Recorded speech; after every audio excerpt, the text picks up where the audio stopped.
Hello, friends. Welcome to episode 236 of Storyteller Conclave. This is a show all about helping you run the best tabletop role-playing game that you can. Whether you're a new storyteller or dungeon master learning the craft, or an experienced storyteller looking to take your game to the next level. I'm Sarah. I'm Rob. How are we doing, Rob? You know, it's been a long week, and Yeah. it's odd recording off schedule. I feel weird about it. Yeah, pre-recorded show today, guys. So Yeah. we're doing this one on the Friday before this comes out. Yeah. You've got like an anniversary and then a work conference. Yes, that's super busy. I'm glad we did this and not tried to do it remotely, because I looked at what was going to fall during the time schedule, and I was like, no. Yeah, no. you've got some things at that conference that are starting at 9 p.m. You know? Yeah, I don't know what attention span you think you're going to have at that point. I don't know. It's going to be. I mean, they're all meet and greet things at that late, and so it's do I want to even go to these things? But at the same time, it's all new information that I'm going to be cramming into my head, and Right. I wish it was something more hobby related, but it is not in any way. So. But, so yeah, that's going to be my next week, so I'll be exhausted by the time I get done with that. But I think, let's see, this weekend we got nothing going on. Next weekend. I think it's the weekend after. Weekend after. We've got some rescheduled Mouse Guard. Rescheduled Mouse Guard, that's right. We still haven't got Nova Praxis rescheduled, and it looks like I'm getting a birthday game on my birthday weekend in December. So. Yes. So it'll be pushed a little bit, but I still think it'll be great. Yeah. So, wonderful. So hey, question for you. Sure. Have you ever watched shows like Buffy, Supernatural, X-Files? Are you kind of in that fandom? I remember X-Files. I enjoyed it. I enjoyed the episodic things. I think I really enjoyed the predecessors to it of Outer Limits and stuff. Before it, I did watch Buffy. I really didn't get into it nearly as much as I got into Angel, and that kind of a thing. So similar veins. So I'm with you. Okay. Yeah. See, Buffy is one of my true loves. I've talked about it on the show before. Oh yeah, no. My ex was super into Buffy and got me into it. Yeah, no knock there. Yeah. Let's see here. Supernatural, I really enjoyed the first 5 seasons or so. Okay. But I think after the season 5 finale, it was very clear that they tried to end the show there because 2 of the main characters end up dead. One of them is exiled and imprisoned in hell, and things like that. And then season 6 happened, and you could definitely tell the writers were going oh crap, what now? We weren't planning on being around. Yeah, I know a lot of people who absolutely love Dean and Sam. Thank you. Yeah. I was literally I know it's 3 Dean letters. and Sam and Castiel. Yeah, and there's Bobby. There's a whole world there, and I couldn't quite catch into the vibe of it. Yeah. But I understand it. I get it. I totally get it. And then I didn't actually watch X-Files, believe it or not, until I got with Sean. And Sean really liked X-Files, and we kind of put it on that, we should binge this sometimes list. Yeah, I didn't... I'd watch an episode here or there, but it was, not a thing. I think at that point in my life, I really wasn't, just sitting down and watching TV. Yep. And that was my big problem, is there was people who were watching all of these different shows that were going on at that time, and I'm like, eh? Yeah. I got other things going on right now. I really don't have time for this. But at the same time, when I would go to a friend's house, they'd be like, oh, we're watching X-Files. And I'd be like, oh, all right, I'll sit down and watch an episode. Yeah. And I feel like a lot of these shows sit very, very nicely in our sort of pop culture, but I think they're more our generation than the modern generation. I'm trying to think of what the modern generation has for these style of shows. That sit within the episodic clustering. I guess Grimm is one that I've heard of, but I haven't seen. Okay. I've seen Grimm. Oh, it's not the same. Okay. It doesn't sit in the same vein because it's similar. Sure. 100%. But we migrated from Outer Limits, which was and what was the other one? So we had you had the Twilight Zone, which was really kind of a core progenitor to all of this, which was mysterious stories being told, which then led to a cast that was taking care of mysterious things. Sure. So progenitor to that. So now you have a cast that kind of follows it.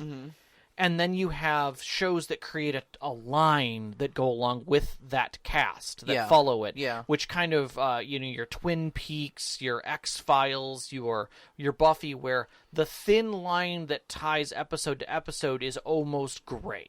Like, you almost don't notice it. And if you come into an episode, maybe it's cool. You know, maybe it ties something together. But if you watch the whole thing, you get the flavor of the whole arc. Yeah, sure. But it isn't necessary. Now we're getting much more tied plot, moment-to-moment kind of things, where it almost feels like the next episode is the next day. Yeah. You know, and that doesn't lend necessarily well to the previous design. Which is kind of what we're talking about tonight with our game. Yeah, exactly.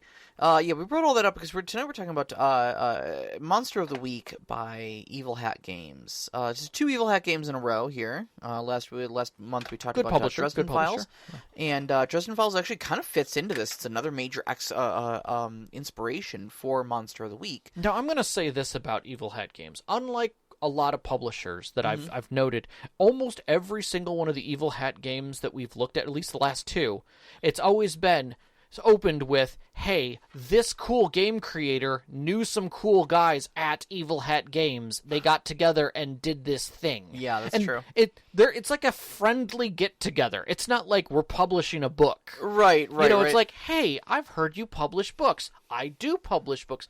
Can we do this now? And that's kind of how it sounds. Versus, like, we're buying your property and publishing it. Right, this isn't a business transaction. It's a bachelor party, you know? Yeah. It's like, hey, you got some stuff. It's like us 3D printing at your house. Like, hey, I heard you got a 3D printer, and I kind of need this thing done, you know? I had a revelation the other day that clearly you don't own own a 3D printer is the new clearly you don't own an air fryer for nerds. No, that's 100%. I feel that's accurate. I don't think you're wrong on that in any way. But no. Evil Hat Games sounds like they got a lot of fun stuff going on there. So, Michael Sands is the creator, and it had been out for a while. Actually, it had been out in 2012, and even prior to its release in 2012, there was a lot of playtesting on this. Michael wanted this to be really great, and he talks up his playtesters and the people who helped him make it and edit it and do all that so amazingly well.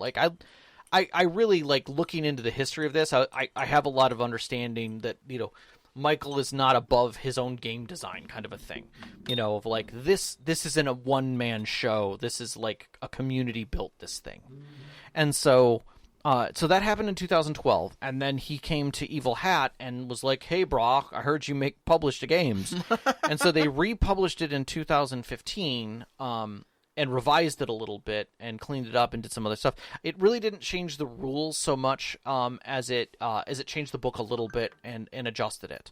And then they did the Tome of Mysteries, which was a rule set expansion and some additional pre-made content that came out in 2019. Then there was the Codex of Worlds, which just came out, which was another rule set expansion and some party mechanics. Okay.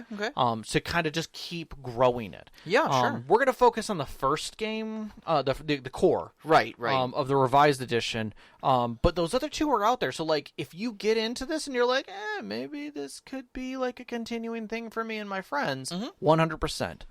I will agree with Robin Valentine's statement early on that said that this is a great introduction to the world of games driven by improv and collaboration at tables. That basically, if you're looking to get into Powered by the Apocalypse playbook, more narrative games where the dice are lighter and it's collaborative, this is a great entry point. I really after reading over it, I agree with that statement a lot because as we will describe in the following minutes here of the podcast, I think the game is extraordinarily well-focused and well-designed. I think it's, you know, especially according to, like, the small discussion we had prior to starting this. Right. It's very easy to be like, have you ever seen Supernatural? Yeah, it's like that. Yeah. And instantly, you know, like, if you are familiar with those properties, if you are familiar with that sort of Monster of the Week style show, I mean, the game is called Monster of the Week.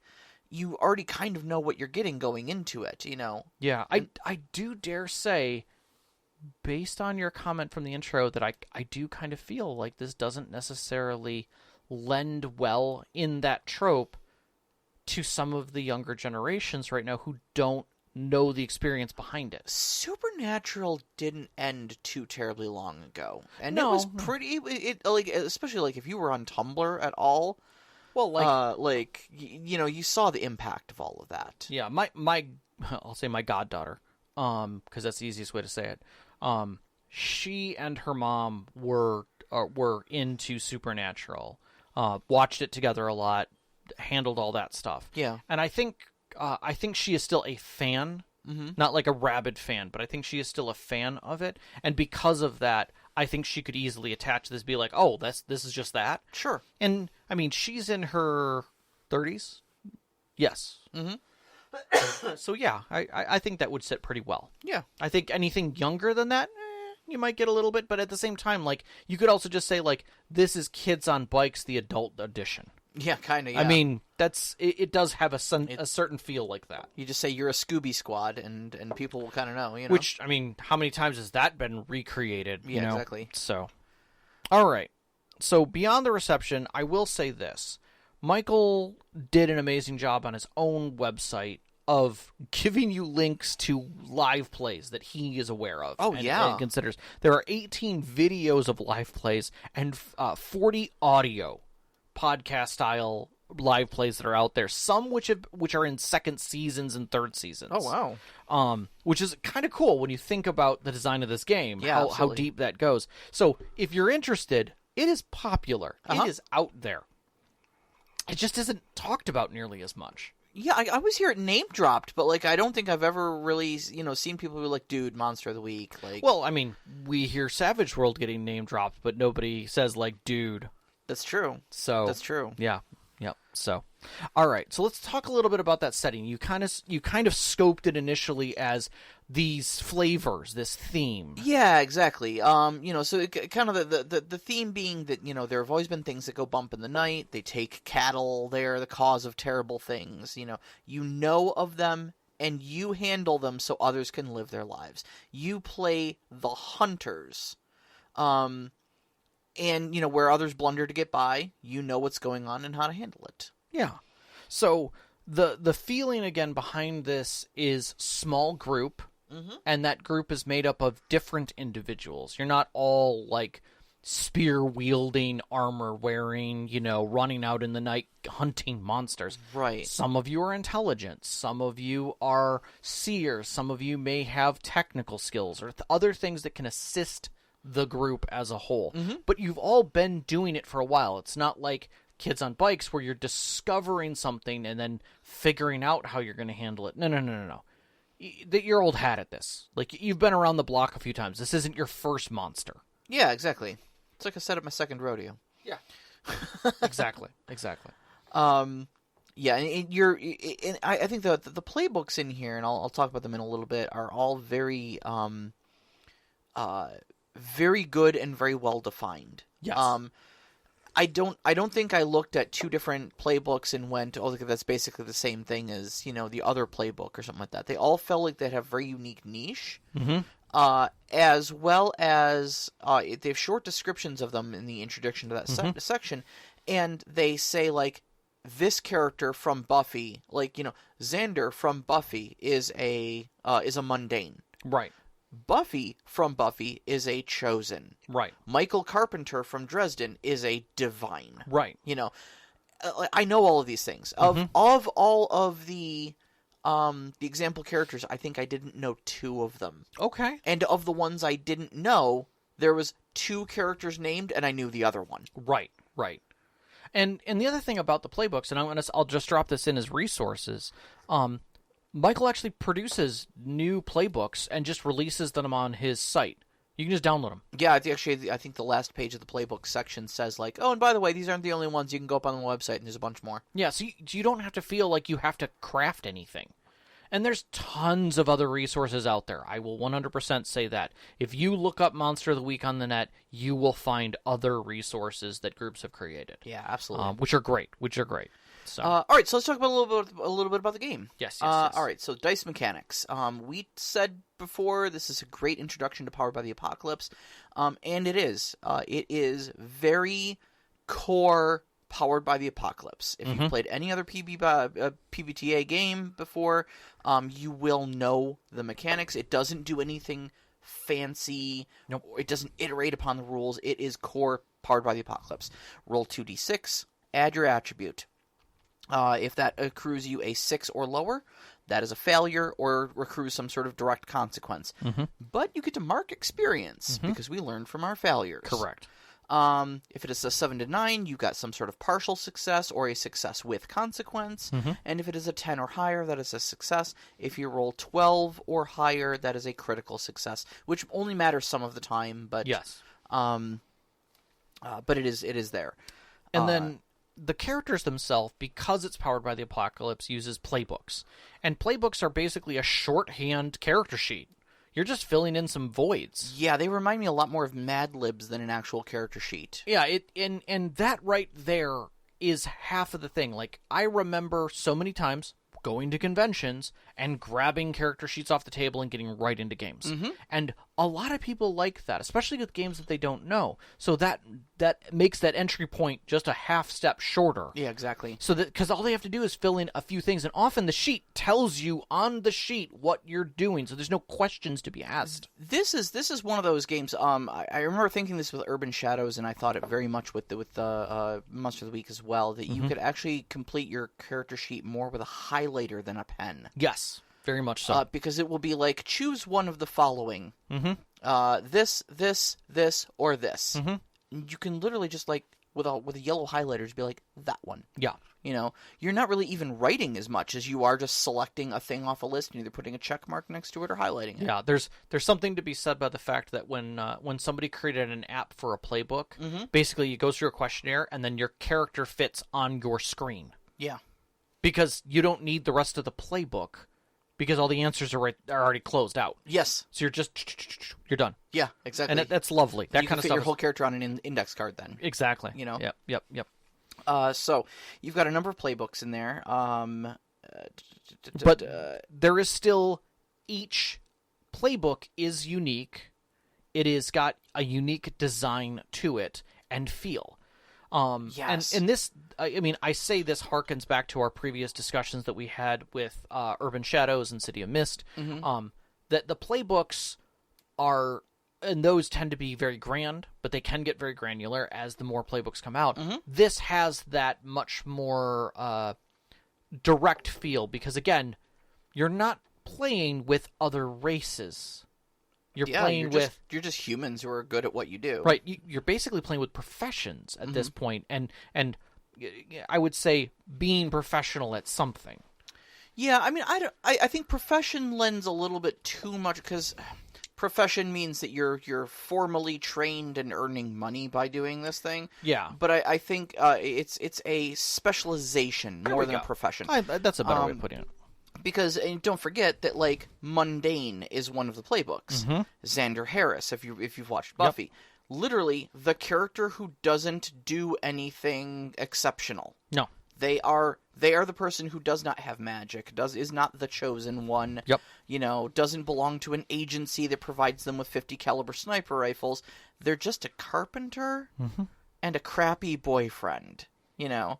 And, but, like, even their powers is, like, excels at getting captured by the monster, which, believe it or not, is an advantage, because it affords you, you know, the ability to see the monster from kind of the inside, you know? Right.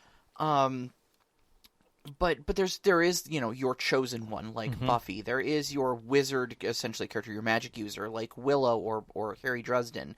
There is your agency character, like Riley and the Institute, was it called? I think so. I think it was called the Institute. You know, things like that. You've got all these different playbooks in there, and it then also kind of talks a little bit about team concepts. Okay. And it uses, again, some of these source materials as their examples. Like, if you're looking for the Buffy Scooby Squad style thing, you've got a chosen character who is the heart of the group. And then all of the other characters are essentially their allies, helping the chosen do their job. Yeah, do their job and be something other than a monster themselves. And it makes suggestions as to what other playbooks go well with those core concepts to kind of form that feel. So if you want to play specifically Buffy the Vampire Slayer, have one person be the Chosen and choose this, this, this, this, and this playbook as their friends. You can choose this or this, but you might have some difficulty with them, but they could work. You know, if you're looking for supernatural, choose this playbook, and this playbook plays well with this one, this one, this one, and probably can't include this or this because that would cause fights. Right. Boom. Great. Yeah. I think that right there, that idea of being able to create a comp and talk about how comps are made. Yeah. Not at the technical level. Because it's not about what they're good at. It's who they are. Yeah. How they sit within the team comp. I think that alone is a core way of helping pull the game together at high speed. Right. And it's important to say, too, that the team concepts are not there in the same way that you would talk about team comp in, say, like Dungeons and Dragons. Sure. Okay, we're not maximizing DPS out of these team comps. No. We're talking that they narratively work well together. Or need each other. Or need each other. They fill in gaps for because a certain playbook may have a certain, deficiency. Yeah. Or they may have, they lend themselves to being chosen by, say, like, a god, so a divine character watching over that chosen character might, like Castiel, might be a cool narrative hook. Yeah. So there's a lot of checkboxes on this list too. Makes it easy. The attributes even are checkboxes. Yeah. You've got cool, tough, charm, sharp, and weird. Mm-hmm. They do exactly what they say on the tin. Yep. And you've also kind of got a dedicated, I know you really like this, a dedicated group on your character sheet for group bonding. I love that. Where it's like, you've got your characters, and you're like, go around the table now and talk about how your character is, like, pick one of the following. Is this character your brother? Have they betrayed you in the past, but now you trust them? But it's also playbook designed. Mm-hmm. So, like, if I'm a chosen, and it says, okay, which one of these characters is family? Mm-hmm. Which one of these characters has betrayed you? But it's specific for that. Whereas, like, if I'm the corporate, like if I'm the group, the organization, the institute, yeah, okay. I might be like, which one of the characters do I owe a favor to? Mm-hmm. Which one of these characters should be locked up? Yeah. Which one of these characters? Am I forced to trust? I would absolutely die for a Giles and Spike relationship at my table. Yeah. I always loved how the tension between them. Giles looking Spike in the eye and going, "Spike, when I want your opinion, well, I just don't want your opinion." Exactly. Exactly.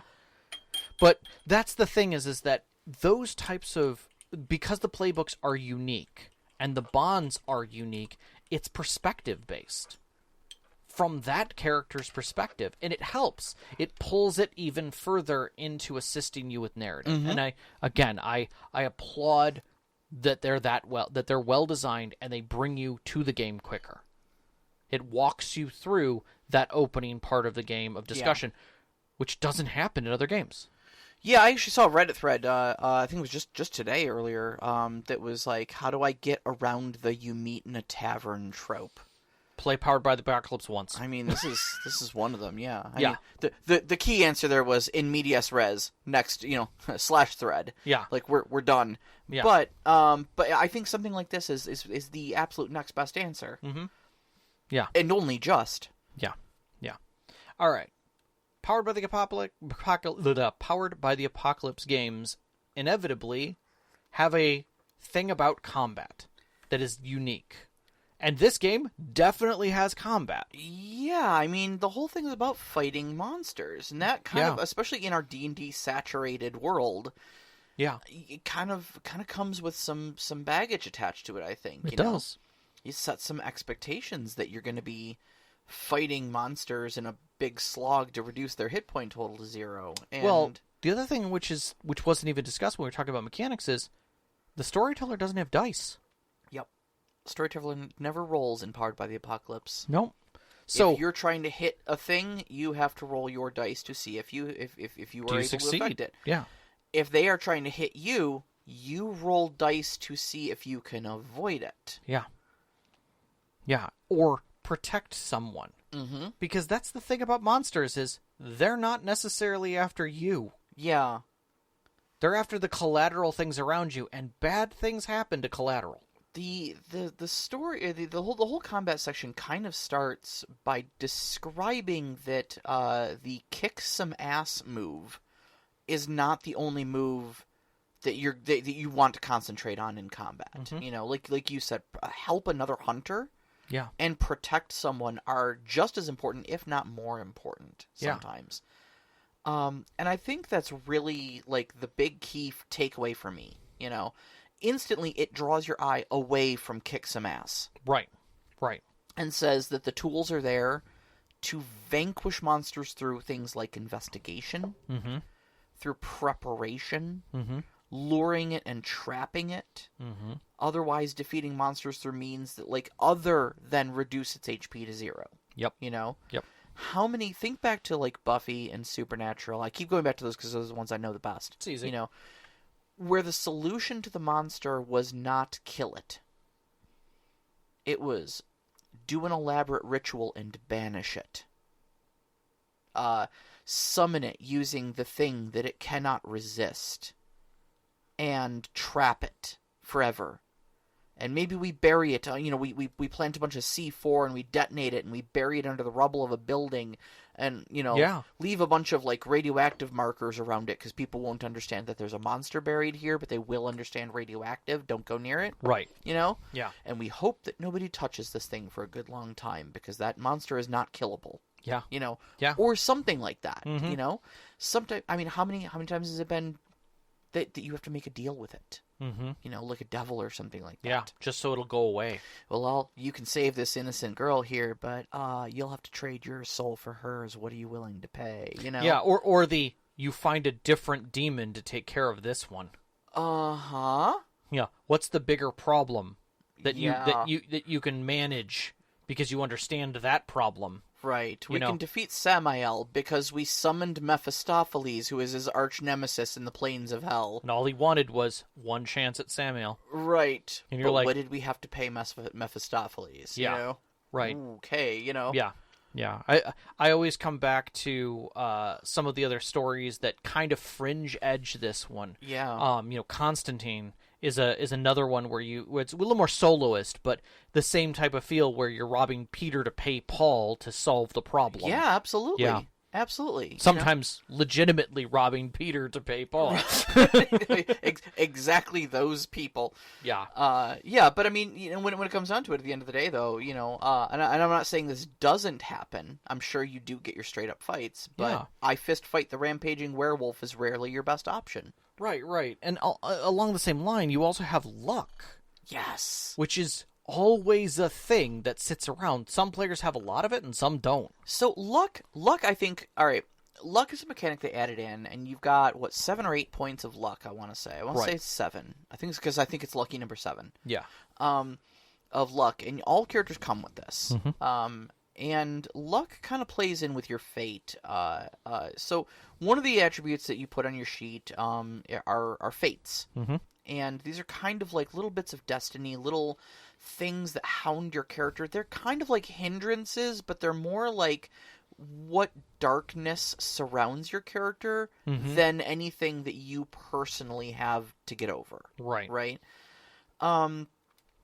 And so, and they're also always intrinsically tied into the nature of your playbook. Mm-hmm.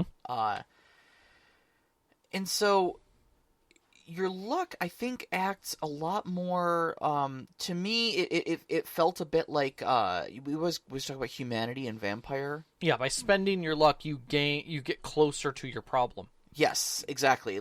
And your luck, quite literally, as a hunter, will run out someday. See, I always feel like we've been playing Baldur's Gate 3, and I look at the Demon Pact, Warlock Demon Pact, as that. Yeah. As you spend those resources, you get much closer to full ownership and loss of yourself. And I feel like that's missing out as a narrative component in D&D. Yeah. Like, you're just getting more powerful. What's the cost?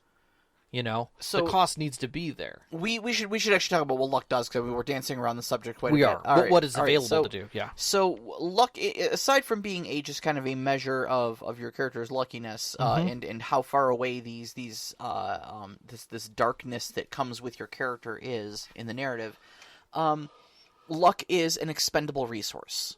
Okay. And you can either use it to automatically make any roll a 12, or make incoming harm 0, no matter how much it was. Yeah. Gigantic hulking monster breaks off a tree and hits you with it, doing 8 harm to you. It is now 0. Tell me how that happened. Yeah. You got lucky. Yeah. Like Frodo in his mithril shirt. Yes. Getting stabbed by something that clearly not only should have pierced it, but also probably should have crushed his chest even if it didn't. Yeah. But he was lucky. Yes. Or the thing where you get, knocked off of something into the water versus into a hard substance. If the person who shoots you right in the chest hits the deck of cards you always keep in your breast pocket. Or the Bible, or the whatever. Bible in your breast pocket. Yeah, or your lucky cigarette case, or your flask of whiskey. Right. Yeah. Yep.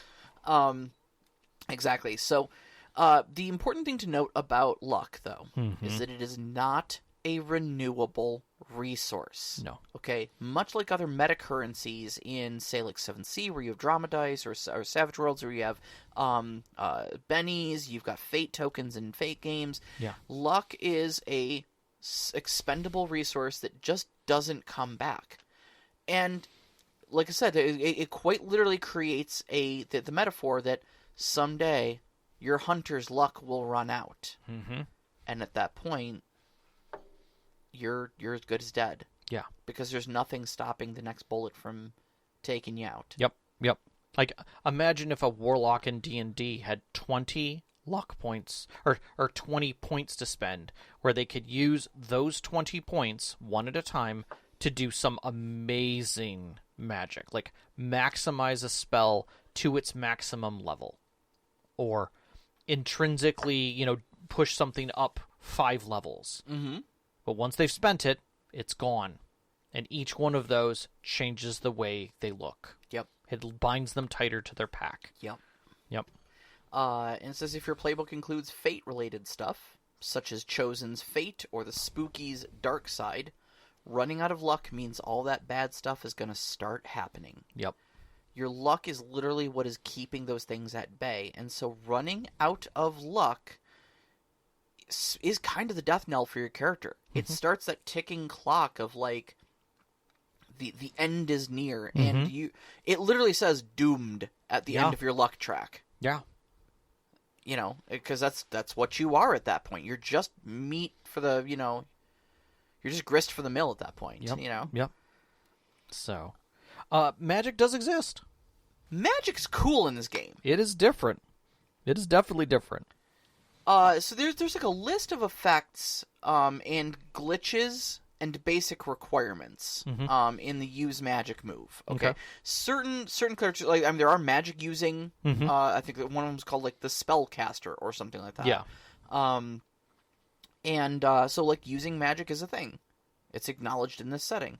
If you want to play a character like Harry Dresden, or you want to play a character like Willow or Tara from Buffy, even Supernatural gets into some esoteric sort of magics and whatnot. There is I think the magic system here walks that cool fine line between open and narrative, and you can kind of do whatever you can talk the storyteller into, and on the other side of that, being very rigid and codified like something like D&D. Okay. So what you have is, when you use the use magic move, there's a list of effects that are acceptable. For you can do a certain amount of harm with it, you can heal a certain amount of harm, travel some distance, seal off an area from, being able to be entered, little things like that, right? There's a list of glitches. And those glitches are essentially what the consequences of getting like a 7 to 9 or a 6 are. And then there's a list of requirements that the storyteller may impose on you for doing that magic. So, like, okay, you can seal off the area, but I'm going to say it's going to have to take you a minute to do that. Okay, cool. So a minute of narrative time. Maybe other stuff is happening, so that minute starts feeling really long, as the zombies are scratching at the doors of the bar that you're in, and you're trying to cast your spell to ward the area. Right. But it's kind of a little negotiation, just like anything else. I want to achieve this list of effect because it says that that's an acceptable effect for doing magic. Right. You said that it will cost me this to do it. Cool. We roll some dice. Yeah. It just helps guide that bit of collaboration. Yeah. And set some rails. Set some rails. And then after that, you've got the big magic section. And the big magic is... It was interesting to me because a lot of people want codified rules for things like this. And especially like if you come from something like Dresden Files, there are some rules in universe for how... we would call this thaumaturgy if you're playing Dresden Files. Sure. How thaumaturgy should work. About, how long of distance is, what correspondences you need. You need to do something small to make something big happen, just like the same thing. You're like a voodoo doll. You cause a small pain on a small doll to mangle the body of a person it's supposed to represent, Right. There aren't really rules for big magic in those codified senses. It's a larger and more effectual way of doing the small magic stuff. But what I think I really liked about it, though, is that whereas it is kind of a do-anything system, you literally can basically do anything with big magic. Sure. But I think it poses it a lot more as, like, this is a scene now. Yeah. Just like anything else. It may involve a whole game session worth of interaction to prepare, to execute the spell, deal with the consequences, quite possibly. Oh, yeah. Like, you can resurrect people. Sure. Like fallen hunters. That's absolutely fine.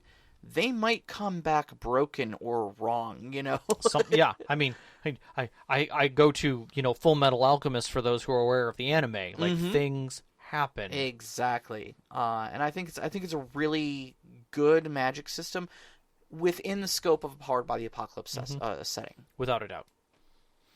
All right. That is characters and gameplay in a nut. That's the gameplay. I love it. And I love that everything in the book up to this point has basically explained to the players what they need to know, how they need to know it, and what does that mean in very plain terms. What is their place in the world? What is their goal in the setting? Yep. Yeah.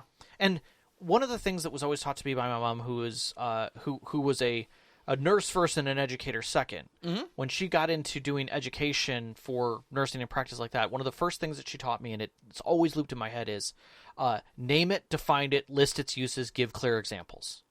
Great. That right there is the best teaching method possible for being able to present something to somebody. And this book does it again After and again 236 episodes, I should hope you know that Oh, formula. dude. We've always followed the formula. I love it in our show. But seeing it play out in a book in very direct ways always makes me happy to see that education getting pressed into a page. Yes. And to do it in a nice format with good font and good paragraph structure. Like, everything ties together well in this book. Yes. And I think for that alone, if you're looking at Powered by the Apocalypse up to this point, this is something you could sell players on. Yeah, like I think it kind of very, very much in contrast to Dresden Files, which we did last month, where we found like it was a slog to get through because it didn't speak plainly and clearly. This was like a delight to read. It was so crisp. So now I talk about the DM section, the Keepers section, which I find funny because the term Keeper that they use in this book comes actually from Cthulhu, Call of Cthulhu, which was the idea of the Keeper of the Ancient Lore, whereas they're doing it as Keeper of the Monsters and Mysteries. And I love that. I love that it's a shared term, like we use our storyteller as a shared term. So I appreciate the Keeper. But even from the very first page, it is exceptionally clear what your job is as a keeper. And it gives you in literally one page what you need to do. 2 paragraphs open it and tell you your 2 jobs. That's it. 2 short paragraphs. And then the section directly underneath that is basically like, and here's what it entails. That's it. Like, if you read that first page as a storyteller who's told any other game, you'd be like, I know what my job is in this game. I'm good. I can move on. But then it goes on to walk through not only just good basic guidance like don't plan ahead. It's about the hunters, not about the mystery. To great advice that it then explains, like, think about the style you want. Get into the keeper's mindset. Create a mystery for the hunters to investigate. Set an agenda with some elements of, like, making the world feel real and play to see what happens and make the hunters' lives dangerous and scary, right? And then a whole listing of principles like we saw in other Powered by the Apocalypse books. Yep. But this one is like, put horror in everyday situation, or nothing is safe, kill bystanders and minions, burn buildings to the ground, let the monsters be slain. I want to talk about that one. That one right there? That one right there, because that one, like, to me, this is something, even after all my years of experience, with 30 years of storytelling experience, that I still have problems with. Letting the monster be slain? Well, no, I mean, not just that. But, like, kill bystanders and minions. Burn down buildings. Yeah. Like, I have a tough time just creating wanton destruction. It's hard. Because, like, I don't know what it is. I don't know what my mental block is with that. Well, I will say this. It is also the theme and feel of this game. And that is important. If your game is not about wanton destruction, right, it doesn't have that. But this game is about monsters with a capital M. Right. Monsters who, their agendas are very much not, I am here to take over the planet. No. It is a dark spirit who has been trapped on this plane because some 3 little kids did a ritual in the woods and bonded, this area, thinking it was cool and witchy to do, when really it was a graveyard, and they bonded that soul to its grave. Yeah. But now he's come to hunt the girls, but by hunting the girls to their death, they're now bonded to him until they can be released. The only way they can be released is if they're found. This is the story. And through that, there's a lot of destruction. There's a lot of darkness that comes with that. Yeah. And that is what this game is trying to impress, is that everything is a threat to the hunters. Right. Everything is dangerous. Whether that threat is the threat of losing yourself, something you value, maybe your respect in the community, maybe, like in the case of Buffy, your status at school. Something that even Masks tends to dig into a little bit deeper. But threat can also mean your life or the group, somebody in your group's life. I think I figured out what it is. Okay. Giving it a little bit of thought. It's the status quo. It's protecting my own status quo. As a storyteller, I worked very hard to establish what the status quo of my world is so that you guys have a firm ground to stand on within my world building. Sure. And then throwing a rampaging Godzilla in the middle of it. Doesn't fit. Well, no, it's not that it doesn't fit. It's that it changes the status quo 100%. so much. And now my world is not the neat little world I've laid out for you, but it is the neat little world that is now on fire, screaming, and bleeding.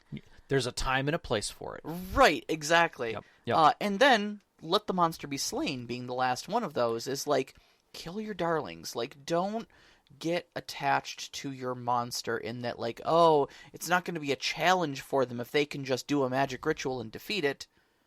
No, that's the whole point. Let the monster be slain. That's Monster of the Week. That's what we're doing. This is why we're here. We are monster hunters. Right. We're literally referred to as hunters throughout the book. Yeah.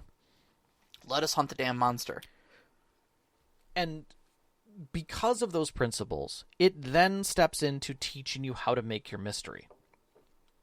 That mystery takes in this section, when they give the example of it, takes 1 page. Couple paragraphs. Very well defined. And most game systems, I think, would leave it at that. They would explain, like, your basic concept of your mystery, the hook for the hunter's attention, the monster, the minions and bystanders, locations involved, and the mystery countdown. which, not unlike Brindlewood Bay, focuses on a 6-phase clock. Yeah. Going from day to midnight, with like dusks, being a feeling, not a specific time. Yeah. As you approach midnight, bad things happen. But the point of the clock is, it is what the monster is doing, regardless of if the hunters were ever there. So the thought of it is where are we? What is going on at this point in time? Yeah. And telegraphing that so that the players know where things are at. But the book does such a freaking fun job of it, is they show that example and then break down how they built that example. Exactly. They give you this creating your first mystery section where they talk about the Mongolian deathworm attack. Yes. And it was so good, because so many of these other powered by, like, I've always had a tough time wrapping my brain around Powered by the Apocalypse. Sure. And I think I've said that before several times on the show, because it is more vague than I'm used to. Sure. I'm used to some numerical values, and Powered by the Right. Apocalypse throws all those out the window.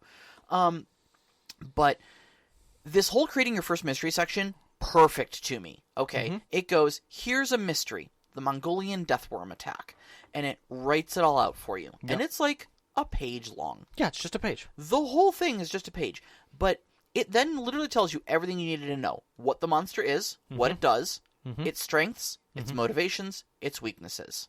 And its phases. And, well, I'll get Yeah. there. Some people who are involved where it happens, and their general disposition towards the hunters. Yes. I.e., this person is this person in the story. They want to discover what's going on, but keep it hidden because they're afraid of the reputation it'll gain. Sure. They will be generally grumpy and obstructionist towards the hunters. Yep. Because they don't like them meddling. Yep. That is the whole description of the NPC. Okay? And then it says what the problem what will happen with the monster if left unchecked. Right. And it goes through it breaks their entire living example down, and says, this is how we wrote this. This is how you can do this. This is the formula you should follow. Just do this, and that's all you need. Yeah. And your hunters will tell you the rest of the story. Yeah. This is the motivation of the monster in order. Yeah. Because they're simple. The monsters are simple. Yeah, you already know what the monsters are going to do. Yeah. And one of my favorite parts about this is, if you read this section and you digest it as a storyteller, as a keeper, you can look at any team-based movie and break down all of this. Yeah. Very simply. And you can tell a good monster flick from a bad monster flick. Because if their path is known, and you can paint their order and then remove the characters and still see the order, there you go. And we're not talking too complicated here. Remember, This is Monster of the Week, not Monster of the Campaign, not Monster of the Year. This is Monster of the Week. Like, these are designed to be short stories. Your hunters roll into town, or maybe the monster rolls into town where your hunters are, in the case of Sunnydale for Buffy, and causes some havoc. Your team figures out what it is, what needs to happen for it to be stopped. They overcome whatever obstacles are between it and that solution. They enact the solution. The monster's defeated. Next week. Now, I'm going to blow all your minds and take this for one step further, and that is, this section can 100% be whole cloth lifted, moved, and dropped into any other freaking game.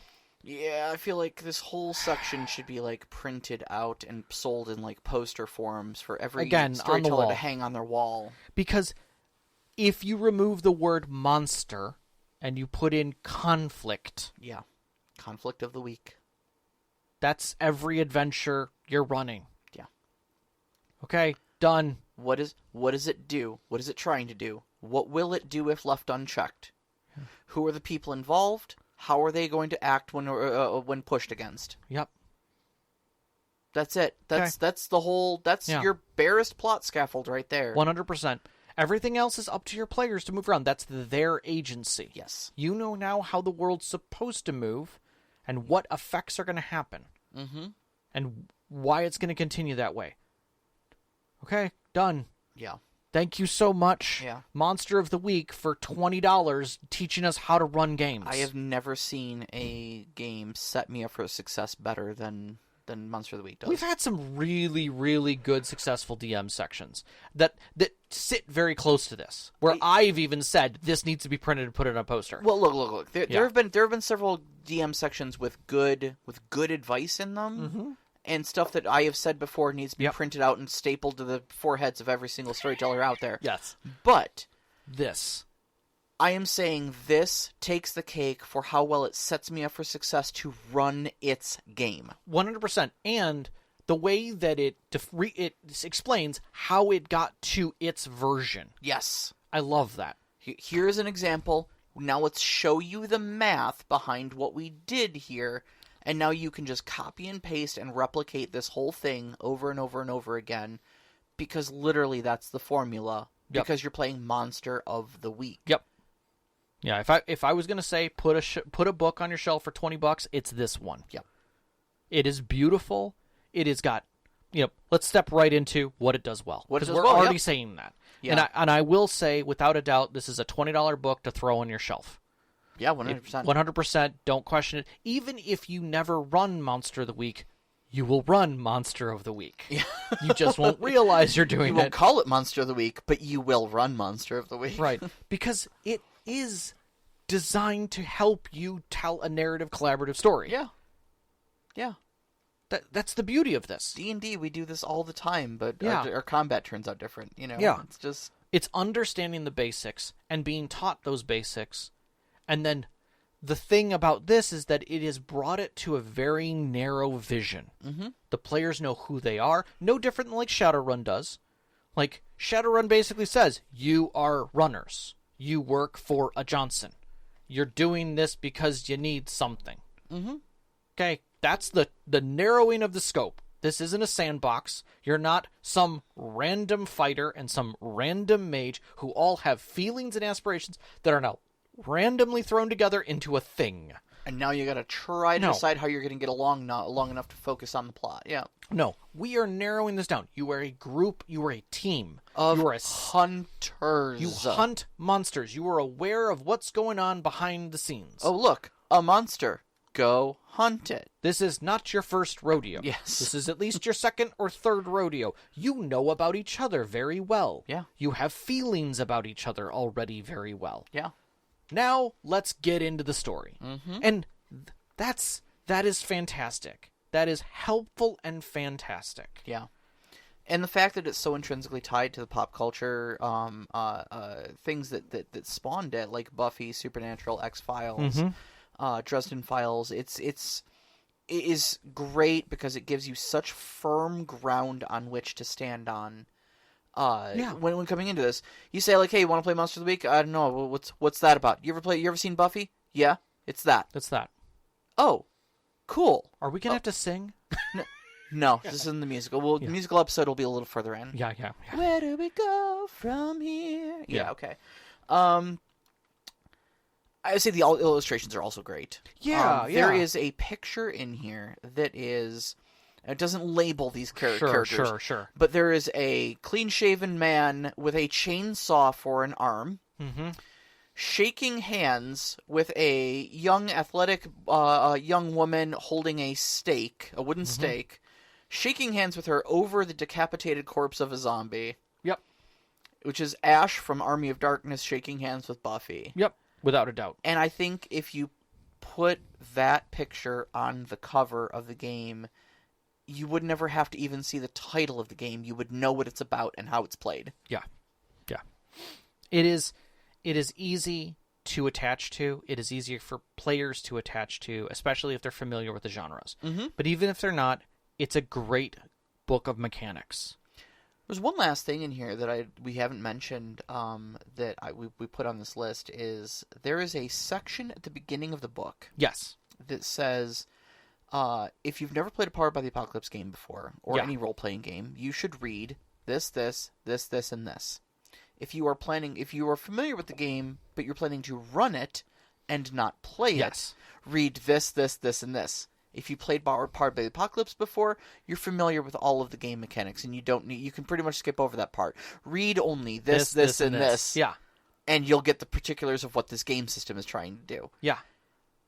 Just amazing that they break that down for you and just help you, give you a guide to cut off the gristle and get straight to the meat. Yeah. I wish Dresden could have done this. If they could have done a stripped down Dresden. Yeah. And then left the information for what Dresden is separate. Mm-hmm. Because it's this. Really. In a lot of ways. In a lot of ways, yeah. But more mechanics behind it. Sure. Kind of but I understand why Dresden is Dresden, where it came from, why they did what they did. But you could run Dresden in this just as easily. You could. Dresden's a magic user. You've got Susan Rodriguez, depending on when you play her, is either the Snoop or the monster. Okay. Thomas is a monster. Sure. Because he's a white court vampire. That's not a spoiler. You find that out first thing.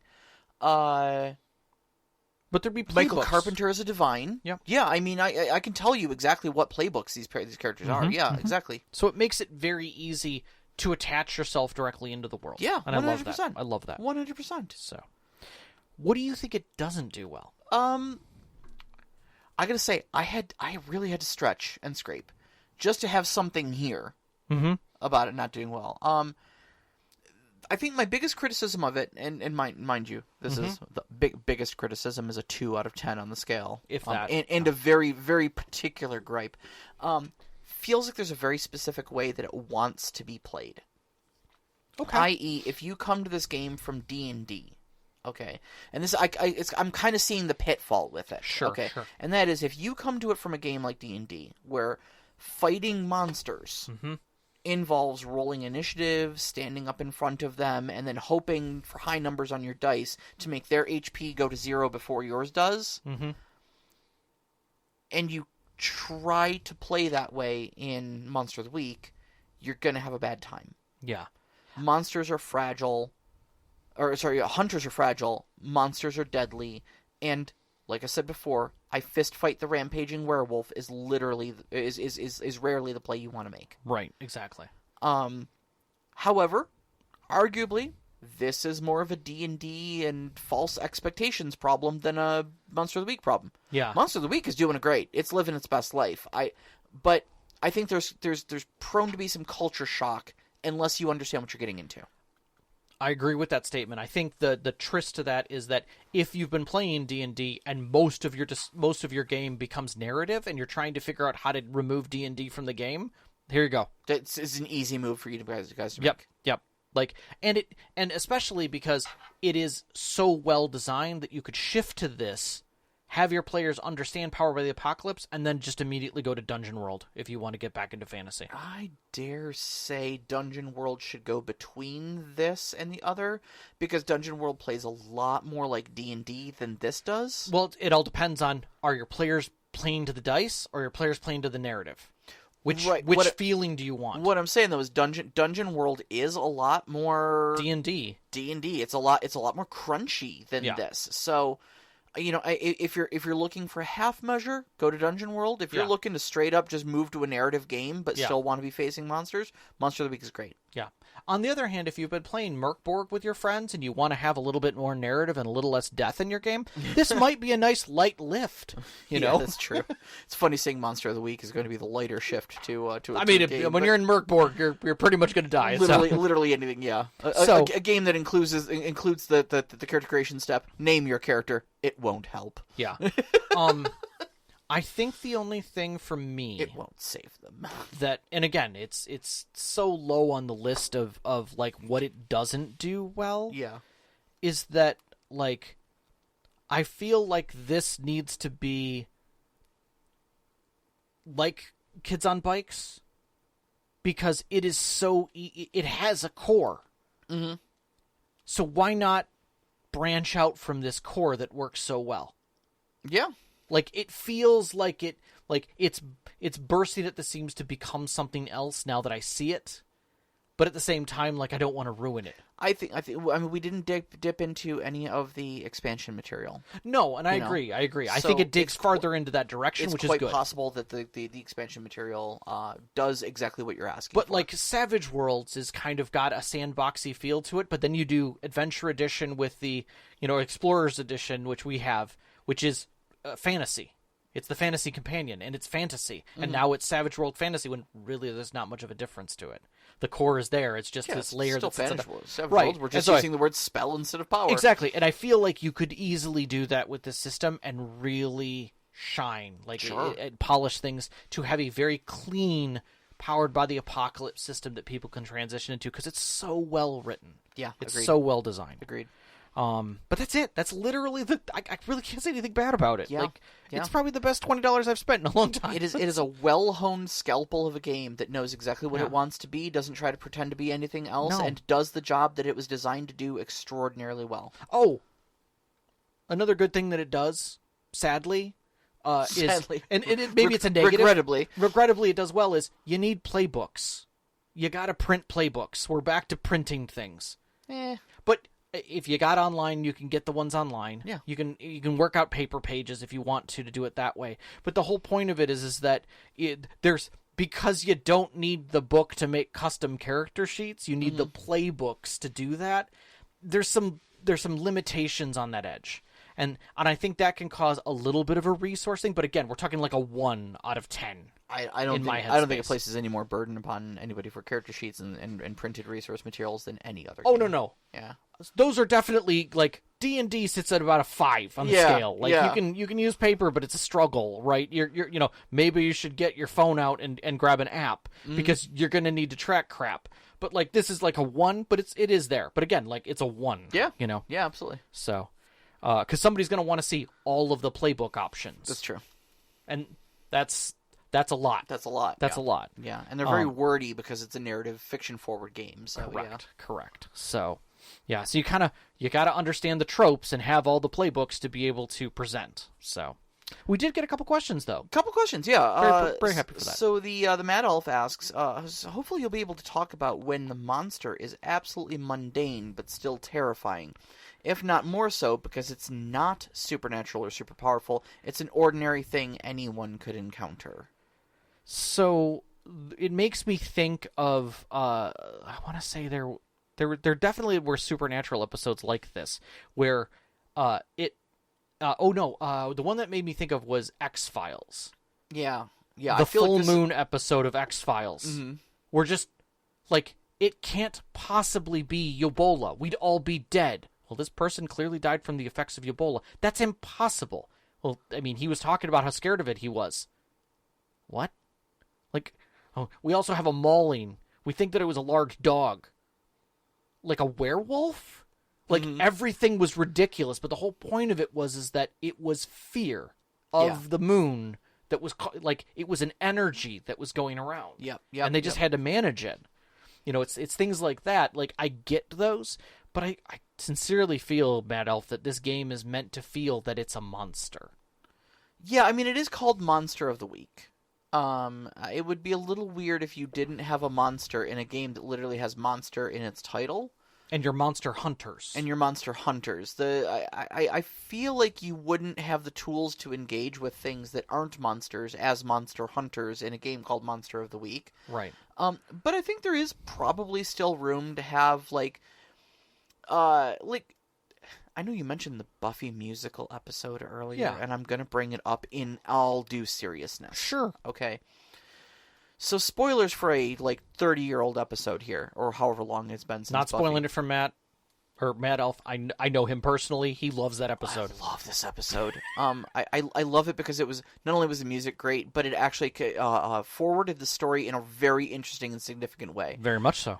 So the monster in this is a demon named Sweets, and Sweets. The supernatural effect is that he makes people sing what is truly in their souls. Okay, and if that passion is great enough, they can't stop singing and dancing, and they actually burst into flames and self-immolate. They spontaneously combust because all that energy comes out if they feel too strongly about the thing that they begin singing about. Right. And it comes out in little ways people singing about the parking ticket they just got, because obviously they're feeling some kind of way about it, Right. But that's not enough. That's not going to be enough to kill anybody. But, me revealing my true love, the secret crush that I've harbored for 12 years on this person that I Right. work with every day, Right. or something like that, that might be enough, But the significance essentially was that they got all of their secrets out into the open, all the things that they've been concealing. Say you're happy now, once more with feeling. Yeah. And the way to defeat him essentially was they just kind of had a song and dance number with him. Mm-hmm. And they were like, "You can't defeat me." And he was like, "Yeah, you're probably right. Because you're prepared for me now, and I'm not going to win the stand-up fight. I'm a singer and dancer." Right. So, all right, I'm going to go. You guys, see y'all in hell. Yeah. And he just left. Yeah. That was it. They won a sing and dance off with him. Yep. But I could see a use case for something like that, where the solution is not combat or an elaborate ritual or something like that. It's just coping with a threat on its own terms, and it kind of resolving itself. Yeah. But I think you still kind of need the monstrous component. Yeah. I mean, one of the things that kind of triggers in my head is I'll say a lighter, needful things, where you have what feels mundane, someone giving gifts, but those gifts all come with a price. Like, that's pretty mundane. Like, that's not a monster. That's not something with hit points that's tearing up the town. These people are doing it to themselves.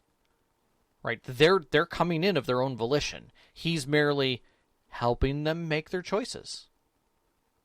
And then giving them results. How do you defeat that? Yeah. How do you get rid of that out of a town? Like, someone there knows that it's there, and they're asking for help. But they don't know how to get rid of it. I will give you precisely the thing that you deserve. The bad news is, I will give you precisely the thing that you deserve. Right. Right. But that's the type of thing. When you get to those points where there are plenty of stories out there that you can rub the serial numbers off of for that. Sure. Like, tons of them. So I would say in your inquiry, Mad Elf, take a look at some history. There's definitely hundreds of stories out there of relatively, I would say, mundane moments of greed and of fear that propagate into a story that the thing isn't causing the problem. Right, right. And that's, I think, where you would sit in a game like this. And to be perfectly clear, Matt Elf, I am 100% with you on this one. Like, I absolutely adore the terror of the mundane. Because it is something you can identify with. I don't fear demons because I'm not going to encounter them day to day. I fear radiation because you can't see it. You usually can't feel it until it's too late. Like, that's... I fear jellyfish because they're invisible in water. Yeah. And they sting the crap out of you and it's excruciating. Yeah. Like, these are things that keep me up at night. You know, not demons, not werewolves. I don't fear them. Yeah. You know. All right. Overwatch asks, Monster of the Week started with episodic television. I agree. I believe the Outer Limits in the 60s and is still running strong on serialized shows today. 100%. I agree with that. Do you see ways you could transcend that experience on the tabletop while still sticking to the feel and flavor of the time-honored formula? So I think by transcending, he's talking about moving beyond the episodic and into something a little bit more continuous. Yeah, sure. And we see that. Like, Buffy kind of did it. Buffy has metaplots for every single season, yeah. Right. And we've seen it. Supernatural definitely did it, without a doubt. Sure. Like, every season had something.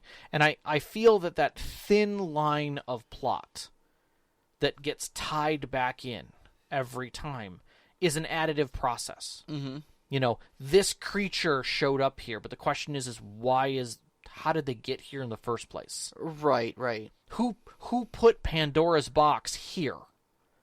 It didn't wash up on the shore where, 60 miles inland at a small town next to a mine. Yeah. Where did this come from? Nine hunts into your campaign, you're like, this is the third demon we've killed. What is going on? Yeah. Who is summoning these things? Or worse yet, you're 9 episodes in, and this is your third time you've come to the same town to kill another demon. Right. What is wrong with this town? It has its own hellmouth. Yeah. Right. And that's the thing is that, like, it's the loops that come back. It's the little things like, why do we keep finding silver? Why do we keep... What is happening with these situations? You know, where things can slowly tie together to create a canvas. Mm-hmm. Now the canvas is laid out, but each time it gets laid out a bit more for your players, you have 2 choices. Have the canvas displayed like you should, like this game paints to, where you have 6 phases, and at the end of the 6, you are presenting the canvas, because it's following a trajectory, and maybe the players see it, and maybe they don't. But you phase through it. Yeah. Just like you phase each adventure. So just take the scale and broaden it. Yep. And that's my thing, is that the game is presenting you all the tools you need. What is the monster? Okay? Mm-hmm. What does it want? What is its path? Who is involved? Do you have a smoking man? Do you have an organization? Like a shadow cult? Do you have mundane people who are trying to track this as well? The FBI, maybe even. You know, who are other players who intersect into each story to ask a question or to present something for their own needs. And then just follow the same formula that the game gives you. Yeah. At a broader scale. That's it. Yep. And there's your formula. Nothing's changed. The formula's just lifted to a higher level. 10 of 10, I have nothing to add. Okay. That would be my thought to you, Overwatch, and I know you will take that and go buy a $20 book. Not that I think you need the $20 book, but it's really nice to have. Everyone needs a $20 Everybody book. needs a $20 book every once in a while. I'm sorry, Draven, you're putting another book on your shelf. Deal with it. I'm not sorry. This one needs to be on your shelf. Honestly, I probably believe that he does have it on his shelf. Probably. If he doesn't, he needs it. So for one of his 12 games. God, man. All right. I will pause. Yeah. No. How many players do you think you should run in this game? Because that is one thing that is not in the book.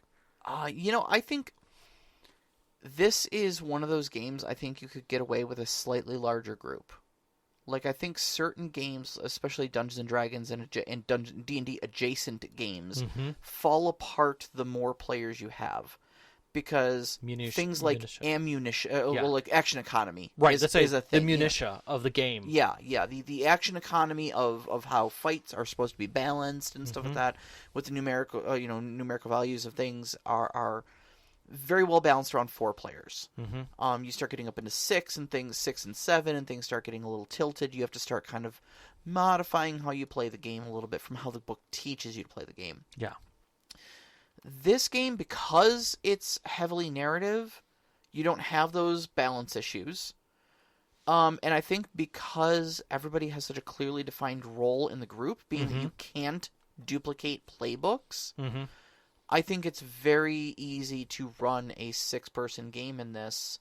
I mean, you've obviously got the complication of running a story for 6 people, but everybody has a built-in spotlight when their bailiwick comes up. I agree with all of that. And that is the second part of it, which I'm going to say is that running an episode that splits nights without having everyone there starts to feel a little more challenging. But that challenge now sits on the players to collaborate and figure out how they're going to move forward because that person is unavailable. Yeah, sure. I mean, but it pushes that envelope versus we don't have our healer, so we can't continue this dungeon. Right. Now it's, so-and-so is stuck in the bathroom with diarrhea. Crap. All right, what are we going to do now? And you've got to figure that out. Yeah. But it's not the same level of dire. Right? So it's different. Well, I mean, maybe for them it is. But, and there were episodes of Buffy where not everybody was in them, Yep. For whatever reason. Yeah. And they just come up with a contrivance for it, Like, where's Xander? Oh, he's at some, carpentry conference in Chicago. Like, okay, cool. Like, he's just not here. Like, right. I don't know, was the actor just not available. Like, we don't know. Yeah. You know. Or likely, or the other thing is, while moving through an action, they get knocked out. Yeah. They're knocked out of the scene. Yeah. Covered over in debris, but they're okay. Or like you said, maybe they are sick with, maybe the character is sick with diarrhea at home, like, and occasionally you call them up and you're like, hey, how you doing, buddy? And like, oh, not so good. Yeah. I'm not feeling great. But like, hey, do you still have that book? Yeah, I do. Hold on, you know what? Hold on. I gotta go. I was like, okay, no, take care of that. Yep. Just, I'll be by in 20 minutes. Hopefully that's enough time. Yep. But that's the thing is that you can change it because it's narrative. Yeah. It's collaborative. Yeah. I love it. So, all right. Next week's topic. I think this is going to be a fun one, actually. You've been wanting to do this for a while. Yeah. So. We have talked a little bit in the past about reskinning stories. Yep. Okay. About how you can do anything you want. Okay. It's your own home game as long as you're not publishing this material. Mm-hmm. Copyright, plagiarism, those are words that are meaningless to you. Okay. Right. Fair use for your own home game, just doing whatever you want. Yep. We are not talking about publishing people's works. Correct. Okay? We're talking about playing a fun home game with no money is exchanged. Right. Taking a movie or a book, filing the serial numbers off of it, shoving it into your genre, and spitting it out the other end as a plot for your role-playing game. And not only that, but doing it sometimes so well that your players don't realize they're in it until it's too late. Yeah, I think that's kind of that would be the goal, I think, is filing the serial numbers off of it effectively enough they don't realize they're playing Who Framed Roger Rabbit. Yeah. And are taking this game super seriously, and you're snickering because it's one of your favorite cartoon-based movies, Yep. So, we'll be filing off those serial numbers next week. Yes, I will say next week. For our listeners, it will be next week. It will be next week. So please join our Discord and ask some questions on that. Throw us some ideas, and we'll see what kind of out there. Yeah. Throw us a couple movies. We'll probably only do like three or four of them. Yeah. But again, try and pick team movies that have a group of individuals, so that we can file off the serial numbers properly. Yeah. So we'll file them off and maybe give us a genre along with them. Like, if you to put it in. So, like, if you want The Mummy done in space. Yeah, exactly. Give us that. Or give us that. Right. All right. So you can find us on Twitter at @ST_Conclave, on Instagram at @ST_Conclave. Listen to us live every Wednesday night at 7 p.m. Eastern Time on mixlr.com/storyteller-conclave. And join us up on our Discord, toss us some questions, bounce some ideas off of other great storytellers that are up there. You can find that link on our Twitter as well as our website, storytellerconclave.com. We'd like to thank our Patreon members who help us out every single month, especially our name members, Knox in the Box, Subjet, The Arcane Asylum, Veteran, James, Sam, Sean, and Sparkle Merchant, and Huluvu. We appreciate all of your support. Our pre-show music is by Arcane Anthems. You can find that at arcaneanthems.com or on Instagram at Arcane Anthems. Our intro music is Beyond the Warrior by Geefrog. You can find them at geefrog.bandcamp.com or on YouTube Music. And our outro music, which you're hearing right now, is Only Our Footprints in the Sand by Midair Machine. You can find them at freemusicarchive.org. And a big shout out as always to our families, Vicky and Sean. Thank you so much for loving and supporting us. All of our friends who sat with us at our tables over these years who give these great stories to share with you. And you, every single one of our listeners. We love you guys so much. Love you guys. Good night. Good night.